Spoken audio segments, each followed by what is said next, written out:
In my last video, I noticed that my Galaxy S24 was only lasting about 9.5 hours of battery life, and I found that the root cause for that is my wireless Android Auto, which takes up to 20% battery in roughly 1 hour of usage. So if you're driving for half an hour each way, you lose 10%. If that's all you came here for, then have a good day. I had one person comment in the last video complaining about how I go into too much details about my day. But if you're new here and you're looking for generic review videos where I just read through all the specs, this video is not it. I like to walk you through a day in the life using these phones and talk about how I use my phone in real life situation and the impact it has on battery life. I think that is a better way for people to gauge how these phones perform in real life situation rather than just generic reviews hyping up the phone, talking about all the new specs without taking just regular use cases into consideration. Because life is about the journey and not always about the end results. So if you want to stick around, I will walk you through day 45 in the life of this phone and let you know how it performs after all the hype. But before I jump into that, I just want to give a quick shout out to my partner Mint Mobile. Currently, they offer a 5G plan for as low as $15 a month. You get unlimited text, data, and calling. This is a limited time offer. You do have to purchase 3 months upfront, but make sure to check them out. Link in the description below. Alright, so day 45 is a Friday morning for me. I woke up at 7:45 a.m. Phone is at 100%. Walked around the room with my baby, playing some music, brushing my teeth as I begin my day. I typically open up the YouTube app and pick one of the first two things that they have on top. YouTube is pretty good at suggesting things, and I don't want to spend too much time thinking what video to watch or what song to play. So usually one of the top two options is good enough for me, and I don't want to spend more than a minute scrolling around stressing myself out that early in the morning. So as I'm brushing my teeth, checking notifications on my phone, just going through line by line, working from top to bottom, see if there's anything important that I missed. In first hours, there's a lot of running around, getting ready for work. I do work from home, so 9 a.m. I am starting work. Phone is sitting on my stand. I did unplug the wireless charger. I have a wireless charging stand, but for the purpose of testing out the battery, I did unplug it for today. But on a normal day, I would just leave it on there, let it charge throughout the day, and by the end of the day, I don't even need to worry about battery life. I have always on display on with the full clock and full wallpaper background. I'm just working. I'm in meetings for half an hour, not a lot of phone usage there. By 10 a.m. I finished my first meeting. Phone is at 85%. So roughly 15% drop over the first 2 hours of being awake. So that's about 7.5% battery drop per hour with virtually no use really. I guess I had YouTube playing a little bit. It's firing from the speakers. That does use up some battery. But other than that, I don't have YouTube music playing during work hours or anything like that. And as I'm working, I start off my day by having my phone on vibrate. I don't want to miss important calls. And then throughout the day, I get spam with all these Facebook Messenger notifications. So I end up putting my phone on silent. That way I can 100% focus on work and not get distracted. I always go back and forth with silent mode and do not disturb. I feel like do not disturb is probably the better option to go. At least with that mode, you can select exceptions. If you have people as your favorites, their phone call, text still go through. Versus silent mode, everything is basically just total complete silence with no exception there. 11 a.m., top of the hour, still doing work. Not really touching my phone that much. And by noon, I'm eating lunch, playing Pokemon trading card game for roughly half an hour or so. Between 1 and 3 p.m., I am back to work. And by 3 p.m., my phone is at 54%. 1 hour later, we are at 46%.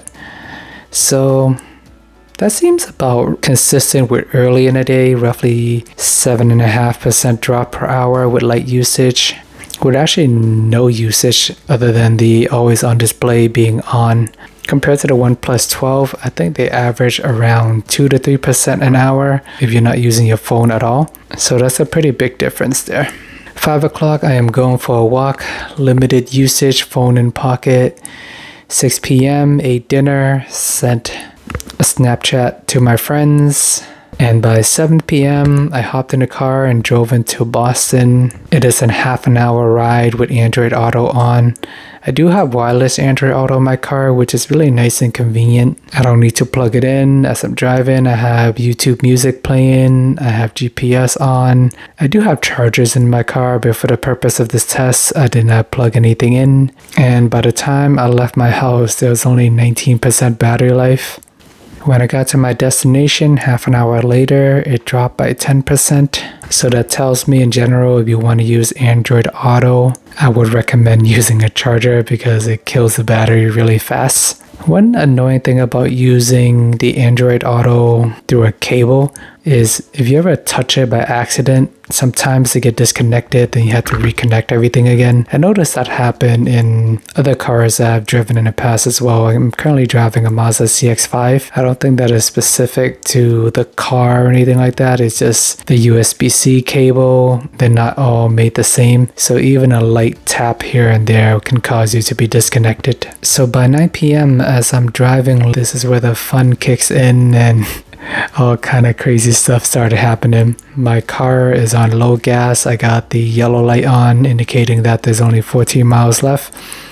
My house is still 17 miles away, so stress level is already rising at this point.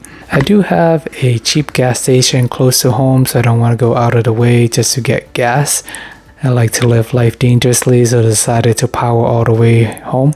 And midway through my car ride, my phone actually died. Luckily, there was some traffic on the highway and I happened to get off to go to a local route. So this allowed me to quickly plug my phone in and drive for a couple minutes before it actually boots back up. And it was definitely a rough driving with no gas, no phone, no GPS. So luckily within 5 minutes or so the phone did boot up and I did know where I was going. And that's one thing I do like about Samsung phone. You only need 1% or so in the phone for it to boot back up. When I had iPhones in the past, if your phone is completely drained, you would need to charge it for about 15 to 30 minutes until it gets 5 to 10% before it would even turn back on. And in situations like these, you just want it to turn on as quickly as possible, and so you can use the GPS. Long story short, I got the phone back on, GPS took me home, made it to the gas station, had 4 miles left to spare, got a full tank of gas, and made it home safely. Roughly 12 and a half hours of battery life today. Pretty turbo, I must admit, but I think Android Auto did most of the damage there. So you take Android Auto out of the equation, instead of losing 20% in 1 hour, regular 7.5. Instead of dying in 12 and a half hours, it will die around maybe 14 or 15 hours instead. So not a true all-day battery phone, but still enough to get you from the beginning of your workday until the time you go to bed. And this is under light usage. So under heavier usage day, I expect anywhere from 9 to 11 hours of battery life. Well, there you guys have it. Let me know what your battery life experience has been with the Galaxy S24. Like I mentioned earlier today, I kind of exaggerate how I use my phone by not having on a wireless charger. If I'm just sitting here at work, I'll just leave it there. If I'm driving around and I have 10% battery life, I'll just plug it in and not go too crazy there on a normal day. But I hope it gives you a good sense of how the battery is going to perform.